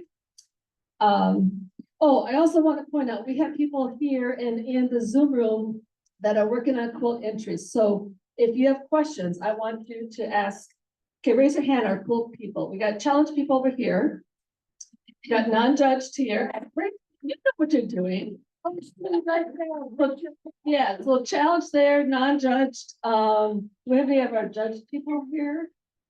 No, I don't think so. And on Zoom, oh, I can't see the Zoomers. There might be somebody on Zoom that can answer quilt entry questions too. Any quilt entry questions? Yes. How do we indicate if we didn't do the quilting ourselves? Oh, yeah, we ask you. So that's a great question because we ask you a lot of questions when you do the entry. And one of them is, did you do the piecing? Did you do the quilting? Who did the quilting? Is this from a pattern? What was your inspiration? We want to know the length of the width. We want a photo and we want a description. So you need to plan ahead of time so you're not scrambling. And on that quilt entry page, there is a handout that you can download that has a list of all the questions so you can be prepared. Because on the gallery card, we will put down who did the piecing and who did the quilting. And if it's you did both, then you did both. And now we want to give kudos to the quilter. Okay, any other questions about that? Yeah. What are the dates? Yes.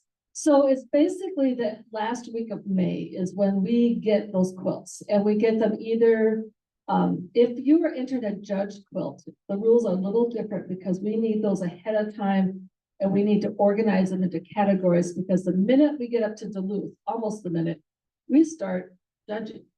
So we don't have time to organize quilts. We have to do it ahead of time. So those quilts don't get to go to the quilt shops. Let me back up. I'm gonna make this more confusing, aren't I? If you have a judged quilt or non-judged quilt, you can bring them to MQ the last week of May. And this is all on the website too, so double check me. That's new. Last time before you could not bring your non-judged quilts here, but now you can. And when I say non-judged, you can also do your MQ BQ challenge, your challenge, all of those same rules. We're trying to make it simple. So you can bring them here. If it's not a judged one, you can bring it to several quilt shops throughout the state and we pick those up and we bring them right up to Duluth for you. And you can even bring them up to Duluth on Monday of the quilt show week and drop them off there. If they're not in judged. Because again, judging starts at 8 a.m. on Monday. If your quilt isn't there at 8 a.m., it's not going to get judged. Yeah. If I or anyone else are entering like in the non-judge, it doesn't matter when we started it, it just matters when we finish it. And yes. Right. The finish date is the important date. So you can enter a quilt you haven't even started. Or you can enter a quilt that you started 20 years ago, but you just happen to finish in May, right? So it's the finish date, and we take anything that was finished in 2022, 23, and 24. Okay? And yeah, good question, Linda, because a lot of people will ask, well, I'm not done with my quilt, I can't enter it. Well, it just has to be done before you hand it into us. And we do have people who sit here and put the bindings the last week of May. Yeah, good question. Okay, next one.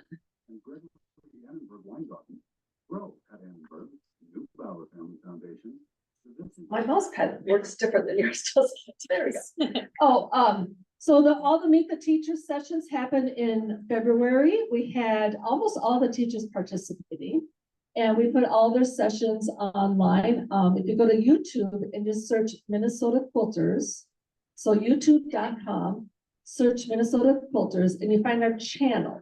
And our channel has all the recordings from those sessions and a way to get to know the faculty better, questions that people ask about supplies and all that kind of stuff.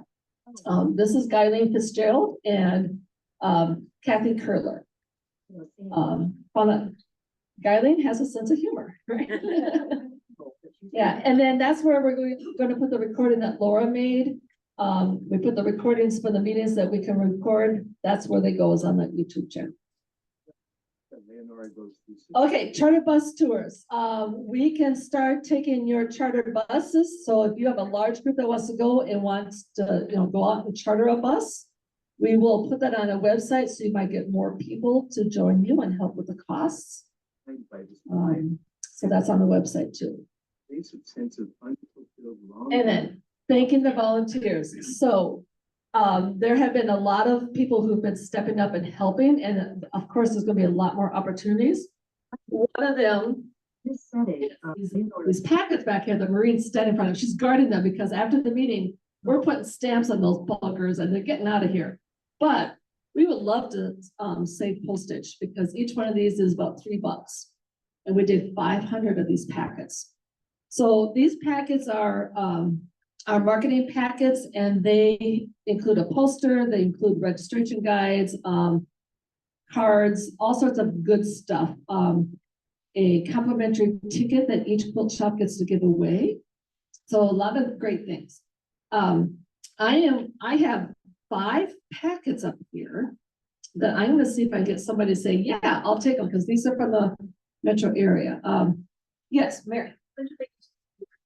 Well, we're trying to get them out in the next 2 weeks because shop pops are happening and quilt shops are actually asking me, when am I gonna get my package? So yeah, we want to get them out soon. So that's why if you can take a packet, try to deliver the next 2 weeks. Otherwise, Marina and I are gonna stamp things this afternoon.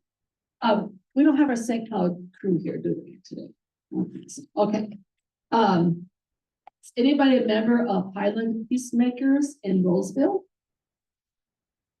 Okay. We send these out to quilt shops and quilt guilds and fiber organizations. So that's a lot of different people. Anybody, it says High Hopers. I wonder if that's hoppers. High Hopers. High Hoopers. Hoopers? Okay, quilt club. Anybody a member of that one? No. Minneapolis. Anybody willing to contact them and drop it? Well, we have addresses, and a lot of times for the quilt guilds, it's a person's house that it goes to. So I think I'm fine mailing those instead of you knocking on their door. And this one's a big one. Quilted treasures. Anybody going out to Rogers? All right, Diane, you get this one. And the last one we have is Sew With Me in Coon Rapids. Anybody want to do that one? All right, Rita gets that one. Okay, the rest of them are over here. Check them out. There's 2 boxes of guilds and 2 boxes of quilt shops.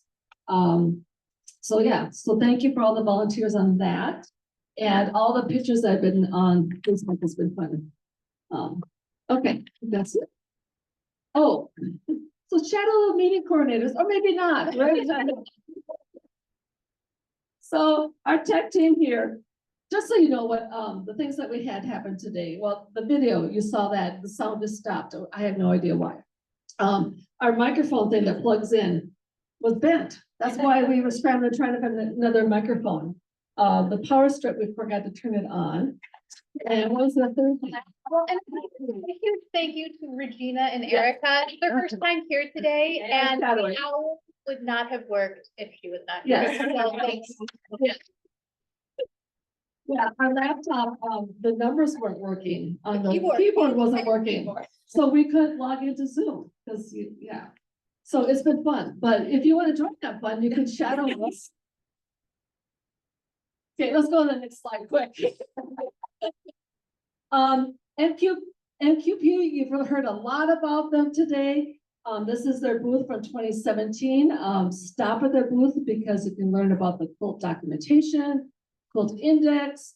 You can buy quilts. all sorts of really good things. And they will be part of the town square as they have been the last few years. We're ready for show and tell. Anybody want to take that over? What we do in-house. All right, we'll do in-house volunteer, excuse me, show and tell first. I'll let you all gather up here. And I just want to say for a minute, as you can tell, this village runs on its volunteers. And it just struck me that sometimes we don't realize why we join a group of people and why we get together. And I just want everyone to raise their hands if you consider yourself to be a maker, a crafter. Yeah, it's like, yeah, we all do that. And when I think about what we do at MQ, we have people who help the show happen, and let's call them show makers, because they just get together, they look through a list of instructions, they figure out how to get it done. And then you think about quilting for others. Well, they're doing the most fundamental thing of making quilts and getting them to people in need, and it's a wonderful resource, but they're making things in the process, and it's part of the joy of what they consider doing. And then there are all the people behind the scenes who help to sell merchandise, quilting for others, the Minnesota Quilt Project, people on the board, people who come in during the week and help out in the office.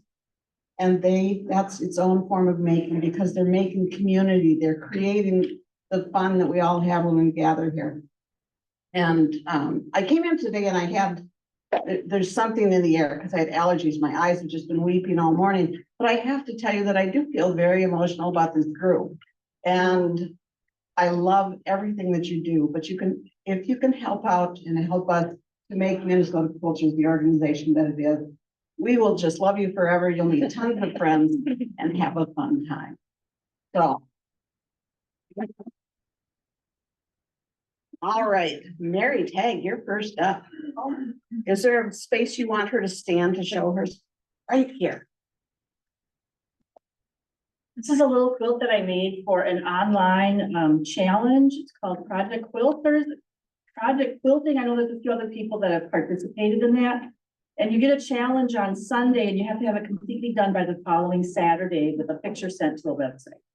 So they give you a prompt, and the prompt for this one was sky, but no more than 10% blue. You know, that was the prompt, something that's sky type. And so this quilt was inspired by a picture that I have of sandhill cranes landing at the wildlife refuge at dusk. And each of those, each of these triangles represents about 20 to 40 sandhill cranes, because they are all over the sky when you see that at that time of day. So that was the inspiration for this little quilt. So it's called Dusk at the Refuge.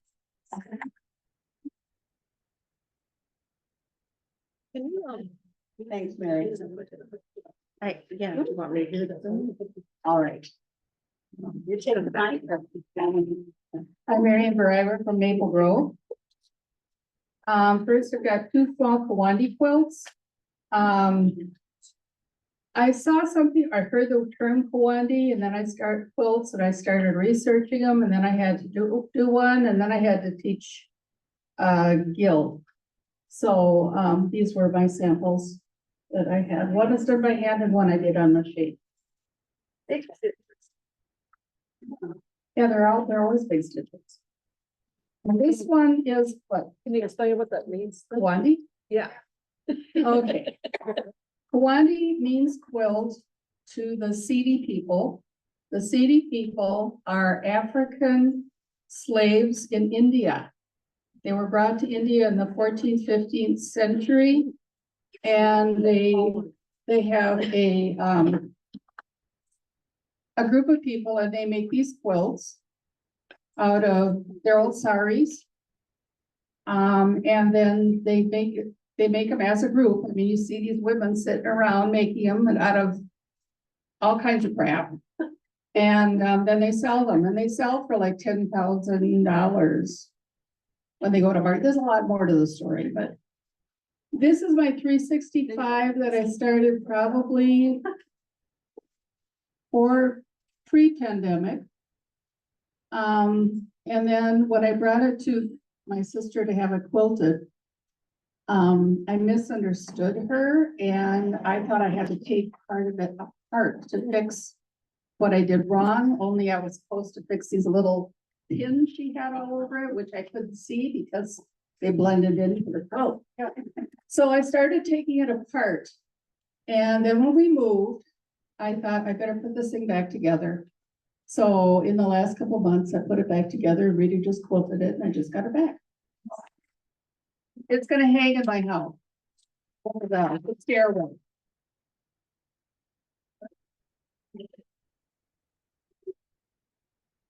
Somebody take a photograph. Oh, yeah. Yes, okay, we've got someone taking a photo. Hi.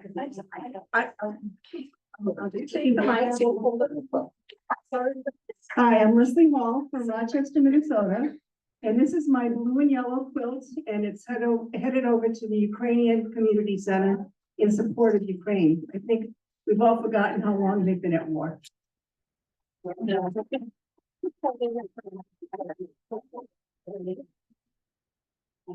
Yeah, thank you. Oh, here. Oh, there.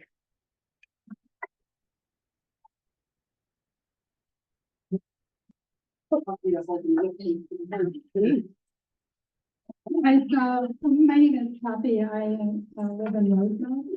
And I happened to see on the website that you could bring gifts of quilting nature. Any of you that are familiar with the world of miniatures, you know, those people just are wired differently. So my sister made this for me and gave it to me as a gift. And it only about 20% of the items she did not make. All the flower, all these little, like I said, if you're familiar with that world, you know they're hooked up all the time. But I would marvel at her work and it's just beautiful. I mean, I can leave it on the table so you can take a look at it. So I would say to her, oh my gosh, I don't understand how you can do this. It's so tiny and how can you see? And she says, well, Kathy, I just don't, it doesn't appeal to me to be cutting up fabric and sewing it back together again. Each day, and I've never made a comment since.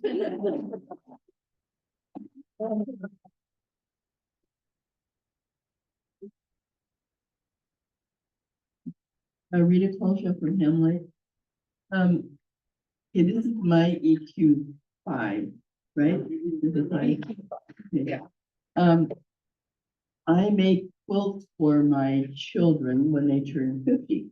Okay, so 2 years ago, my youngest turned 50.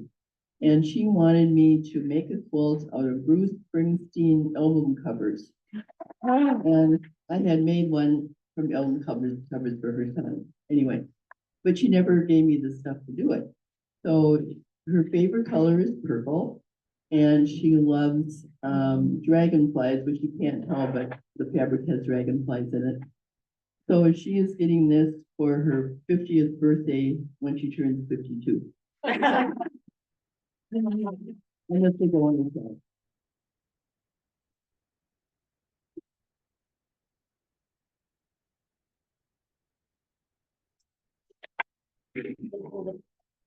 Yeah. Yeah.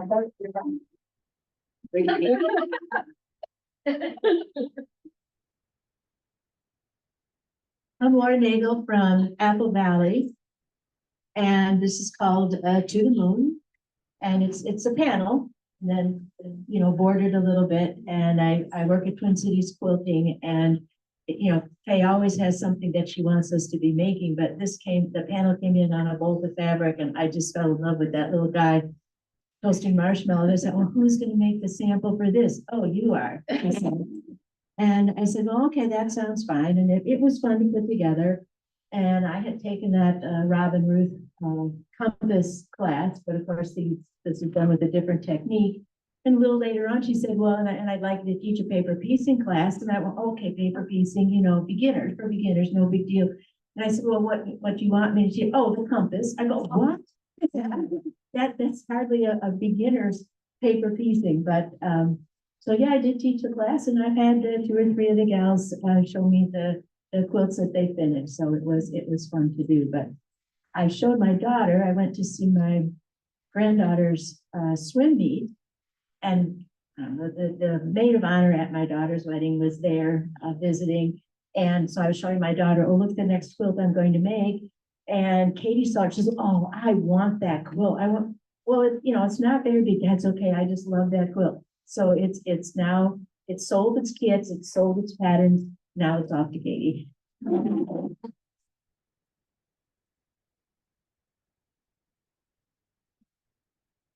This is a big one, and I don't think, not quite square, but it doesn't really have a top or a bottom. This is called Paper Beauty. It's a modern rendition, I would say, of the double wedding ring. I don't think it really goes together any easier than the traditional one. This was done with an arc ruler. You think and some paper piecing. And I was fine doing it. I never seem to just move into things gradually. It's like, oh, make this quilt. Okay, I've never done curve piecing before. Oh, okay. I'll learn this ruler. What they didn't tell you in the ruler, after I had the arcs made, and then, you know, you have this little frame here and then the melon in the center, the arc was not ever fitting into the melon or the frame, no matter what I did. And so finally I went, okay, and they didn't tell you this in the pattern. I went, I'll stay stitch this, because you know, this is all biased. Once I stay stitched it, then it fit perfectly. But of all the things to leave out of the pattern. So yes, so I was happy to have this one back. And you know, I'm a traditional piecer. I'm on NQP, right? I like vintage textiles. You don't know who's going to get these, but the back, I hate to say it, is my favorite part. It's all books, bookshelves, library. That's me. All right, thank you. You know, we had a question about sleeves. Oh, yeah. If you have old sheets, those are wide enough. You don't have to piece those. Just figure out, and that's what that is an old sheet. So it makes it go really quick and they're really strong.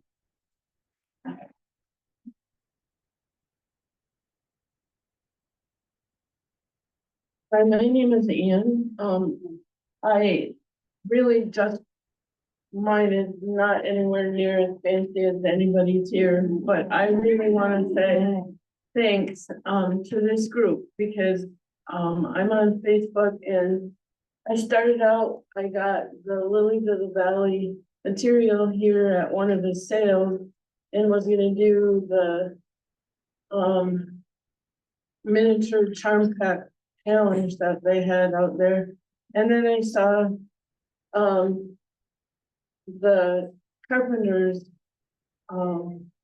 star, and I wanted to do that because my dad was a carpenter. He was born in May, and every year when his birthday came around, we'd put Lilies of the Valley on the table. And I know my points don't match and the contrast isn't enough, but I love it because it reminds me of my dad. Thanks, and one more thing, thanks to Laura Messer and Diane Alflaven, I think it is, because I put a challenge out there, and so I got this material, like changed my mind. Can anybody help me? And I know the group has helped before, and thanks so much for helping me. Look really good.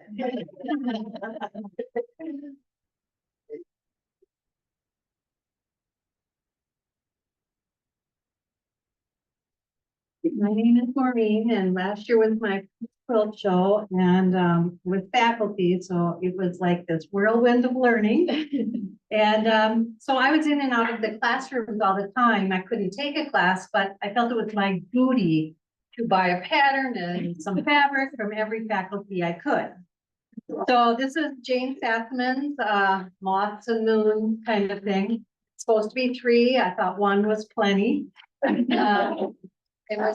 It's really a challenge for me to do this modern colors kind of thing. So it was fun and I'm glad it's over.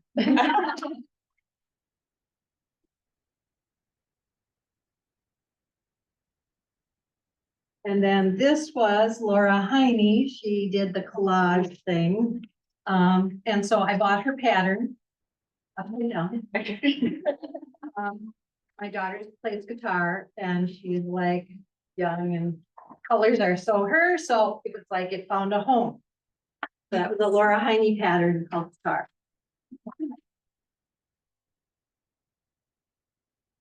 I am not a modern quilter. I'm more on Laura's kind of thing. So all these colors and everything were like, oh man, what am I gonna do with those? So Krista Watson, she had a bunch of troubles with her luggage got lost. I had to help her with all sorts of things. Her hearing aid charger was gone. So she gifted me a jelly roll and layer cake of some of her fabrics. I didn't even know what a jelly roll and layer cake were. So I had to Google a pattern and then I used her fabrics to come up with this. Wow. So looking forward to this year's show where I've got the classes lined up. Yeah, yeah. Woohoo.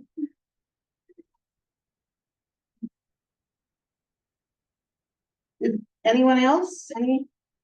Or is standing back there for other reasons? We've got some on Zoom.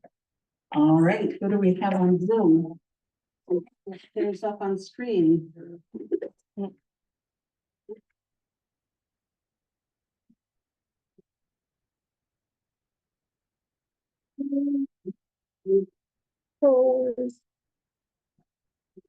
So we have a couple, here, and as we always do, if people are listening in on Zoom, or if you just think it's easier to take a photograph and send it in, either way, we can put it into the monthly show and tell.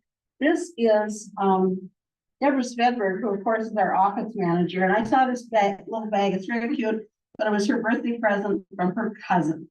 Says, I rescued fabric in the quilt shop. I'm not a hoarder, I'm a hero. Anyway, very cute. Lori, play camera. You want to talk about it or should I just read what's up here? All right, so here's what she said. I finished a leader ender modified rail front fence top started many moons ago. I was asked how old is the oldest fabric. I'm pretty sure from the 1970s. If I could locate it amongst the 988 2.5-inch squares. I'm looking forward to quilting X's through all the squares. The wonderful piece. And for those who aren't familiar with what a leader and ender is, basically you have a little stack of 2.5-inch squares, and every time you're starting a seam on another quilt, you put in that 2.5-inch square first, and then you go on to the quilt you're working on. And when you get to the end of that seam, you do another 2.5-inch block of it together. And eventually it's a quilt. Debbie Haymans. Here's the table runner I made over a weekend while I was dog and goat sitting for my son and his wife. It is a GE quilt design and it's a quilt as you go, so it goes fast. It's easy, but you have to be organized if you want certain fabrics to be in certain spots. I've made this pattern before, so I was a little more experienced with the need for organization. My first one was done with a white on white background. Lovely. That's it.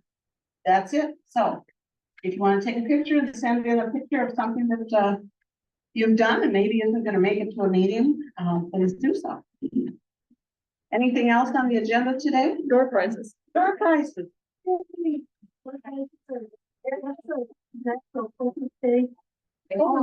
National Quilt, yeah, next Saturday is the National Quilters Day.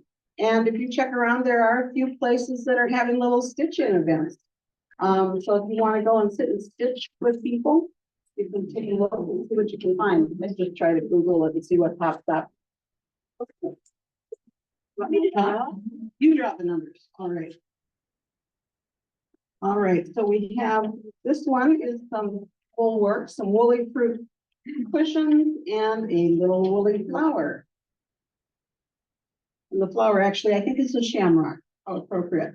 So the number is 571586. All right, 586. We have a winner. Last week, one day. Set it right there. It's one of those pre-cuts.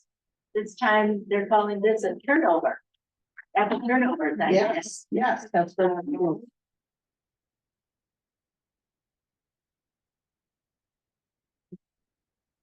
571539. All right, we have a winner. All right, we have two little wool kits, one little cozies, and another one is, what do they call that? Little penny. With the tongue, the Yeah, yeah, the little penny coins things with the bird and flowers. Yeah. And the number for that one is 571589. All right, come on up. I can't take it because I took up one of the social ministry things. And I took over. Oh, you're the Alexis Bailey tip for that. Congratulations. You're fine. You're good. Somebody handed me once. Draw another one. Yeah, let's draw another one. It's fine. He deserves it.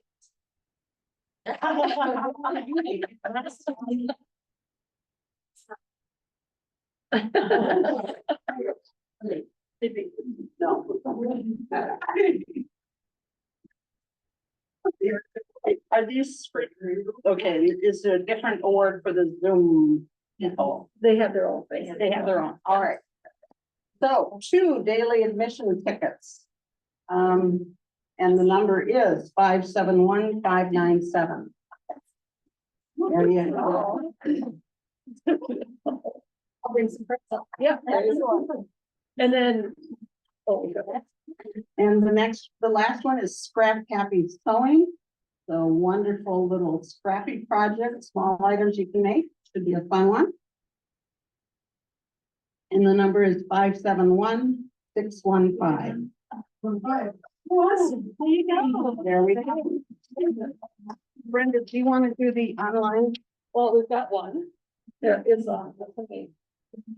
And so our online winners get a gift certificate. What are they getting? $25 gift certificate to a show vendor. Okay, $25 gift certificate to someone vending at the show. Amanda Voice. Amanda Voice. Voice is the winner. Amanda, if you can sign up online in the chat and let us know how to get in touch. Is that it? That's it. All right, thanks, everyone.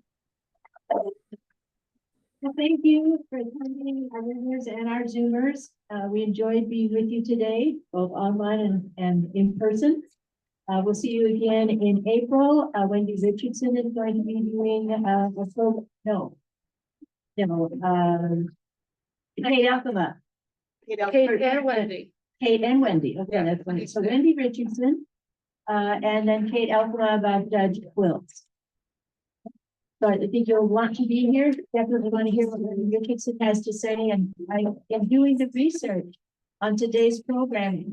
She has been active in this organization since we began, and also is one of our past presidents. Enjoy the day, enjoy spring, enjoy National Quilting Day next Saturday.